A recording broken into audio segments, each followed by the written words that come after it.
dengan NIM 2030110011. Saya berasal dari jurusan Teknik Fisik Kimia, Fakultas Kimia dan Ilmu Keguruan, IAIN Batu Sangkar.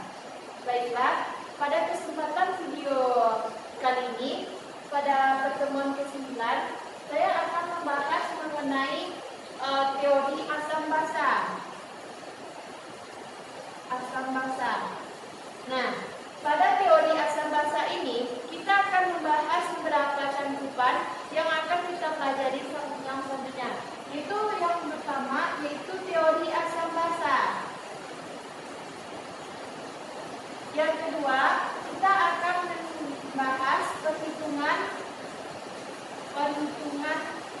pH asam dan basa.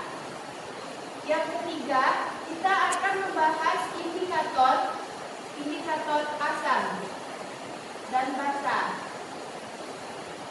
Nah, pada asam dan basa ini, kita langsung saja masuk kepada yang pertama, yaitu teori asam basa. Kita tulis di sini teori asam basa. Yang pertama, satu yaitu teori Arrhenius. Ada yang namanya asam dan basa. Asam yaitu zat atau spesies yang menghasilkan ion H+ dalam larutan. Sedangkan basa yaitu asam yang menghasilkan OH-. Nah, dalam larutannya. Kemudian contohnya di sini ada yaitu NaOH diuraikan menjadi Na+ ditambah OH-. Kemudian contoh lainnya yaitu ada CaOH 2 kali diuraikan menjadi Ca2+ ditambah 2OH-. Kemudian yang kedua yaitu teori menurut teori asam basa Bronsted-Lowry atau asam basa konjugasi. Asam yaitu donor proton atau H+, sedangkan basa yaitu aseptor proton atau H+. Nah, contohnya di sini yaitu ada NH.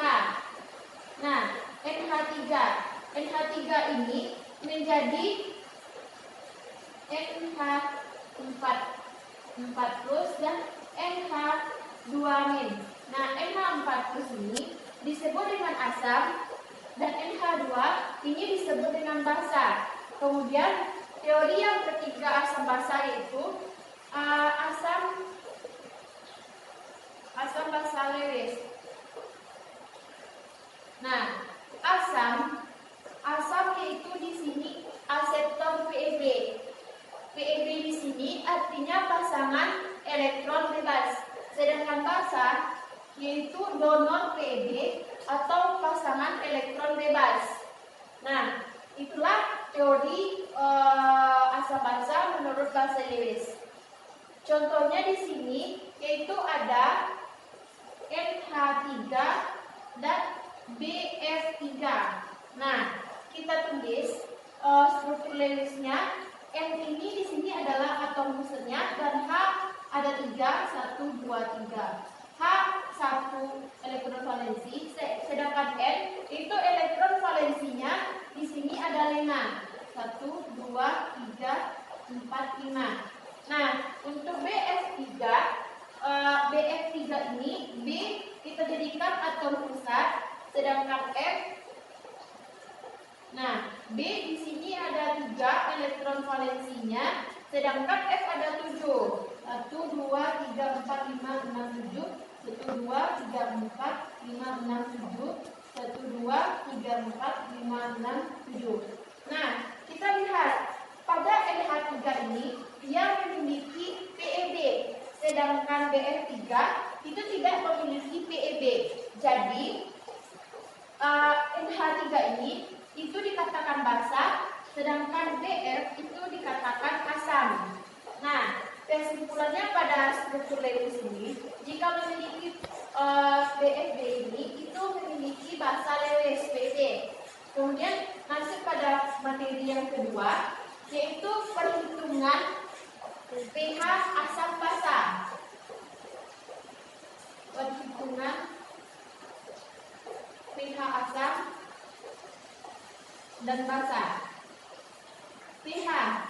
pH yaitu derajat keasaman.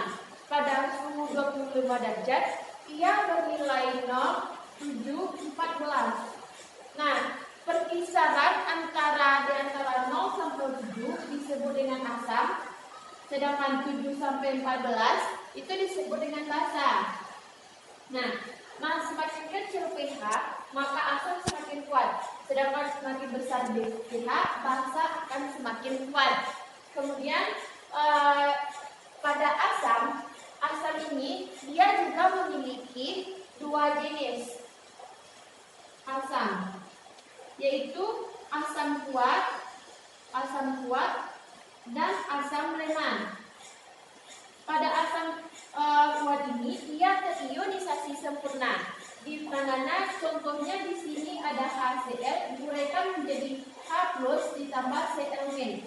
Kemudian asam lemah ini itu terionisasi sebagian, di mana HCl yaitu H+ dan Cl.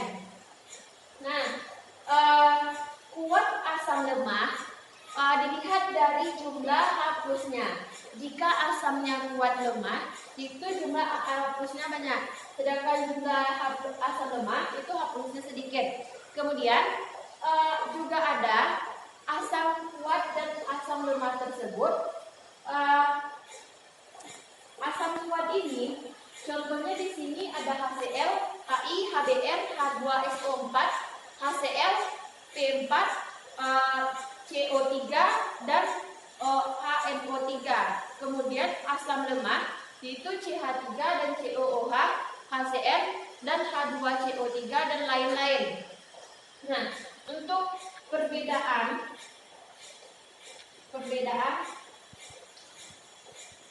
terletaknya kepada Ka. Ka ini disebut dengan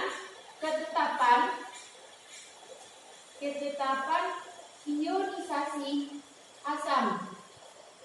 Nah, asam lemah di mana pada asam kuat yaitu tidak memiliki Ka atau ketetapan ionisasi, karena pada asam ini yaitu bereaksi kesesudahan. Kemudian ada alfa yaitu derajat ionisasi. Nah, untuk asam kuat derajat ionisasi alfa kuatnya yaitu alfa sama dengan 1, atau kita rumuskan dengan mol terurai per mol mula-mula, sehingga dirumuskan H+ menjadi A ditambah Na, yaitu molaritas asam. Sedangkan untuk asam lemah, alfanya itu alfa untuk asam lemah kurang alfa kecil dari 0, alfa kecil dari 1, sehingga alfa akar dari Ka per Na. Ka itu ketetapan ionisasi, sedangkan Na itu molaritas asam, sehingga dirumuskan menjadi H+ untuk asam lemah akar dari Ka dikali Na. Kemudian ada juga untuk menentukan rumus pH. Nah, pH sama dengan min log H+. Nah, contohnya di sini pada soal ada satu asam fosfat 0,1 m mempunyai pH 2 min log 3. Tentukan derajat ionisasi atau alfa. Nah, H3PO4 di mana? Kita jawab dulu. H+ kita gunakan cara singkatnya yaitu alfa dikali Na. Alfa sama dengan H+ ditambah Na. H+-nya 3 dikali 10 min 2 min 1 sama dengan 3 dikali 0,3. Nah, kemudian Selanjutnya itu tentukan pH larutan dari HCl04 dikali 0,01 M. Nah, HCl4 ini itu H plus dikali di mana A yaitu 1 dan Fa 1,5 dikali 10 pangkat 2 N sama dengan 0,1,5 sehingga pH menjadi 2 dikurang log 1,5. Nah, tadi kita telah membahas asam. Nah, selanjutnya kita membahas tentang basa. Nah, basa dibedakan menjadi 2, yaitu basa kuat dan basa lemah. Nah, basa kuat yaitu terdiri dari golongan 1A, 2A. 1A ini yaitu ada LiOH, NaOH, KOH, dan CSOH. Sedangkan untuk golongan 2, ACaOH 2 kali, S per 2 kali, dan BaOH 2 kali. Nah, ini untuk basa kuat. Pada basa kuat ini, alfanya juga 1, untuk OH-nya yaitu B dikali ND. Nah, sedangkan untuk basa lemah, sisanya yaitu seperti AgOH, NH4, atau NH3, kemudian NaOH 2 kali, ZlOH 2 kali. Alfanya yaitu akar dari Kb per Mb. Nah, Kb yaitu tetapan ionisasi basa lemah, sedangkan Mb yaitu molaritas basa lemah. Kemudian untuk OH min yaitu ada Kb dikali Mb. Kb dikali Mb. Nah, selanjutnya kita menentukan pH basa kuat dan basa lemah. Yaitu rumusnya itu ada OH min diuraikan menjadi POH diuraikan menjadi pH. Contohnya di sini ada 10 min A. Itu POH-nya A, sedangkan pH-nya 14 dikurang A. Kenapa 14? Karena jika pH ditambah OH sama dengan 14 dikurang kita menjadinya A. Selanjutnya yaitu kita masuk kepada materi yang selanjutnya, materi yang ketiga, itu indikator asam dan basa. Nah, pada indikator asam dan basa. Nah, alat yang bisa digunakan untuk membedakan asam dan basa ini, jenis-jenisnya yaitu indikator alami, 2 indikator alami, buatan, yang ketiga ada indikator universal, yang keempat yaitu ada trayek pH.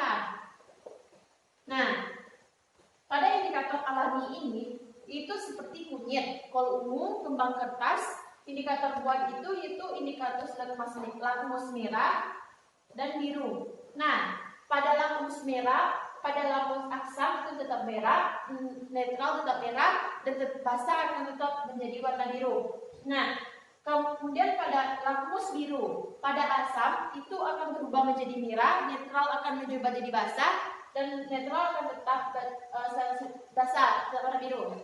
Kalau indikator universal ini itu kelebihannya memiliki kelebihannya bisa mengatur pH. Kemudian trayek pH itu ada contohnya dari perubahan warna, kemudian menentukan pH, kemudian juga ada trayek pH 2 sampai 3, perubahan warnanya menjadi merah kekuningan. Kemudian yang ketiga ada fenolftalein dari 8 sampai 10, perubahan warna tidak berubah warna dan tidak berwarna berubah menjadi warna merah.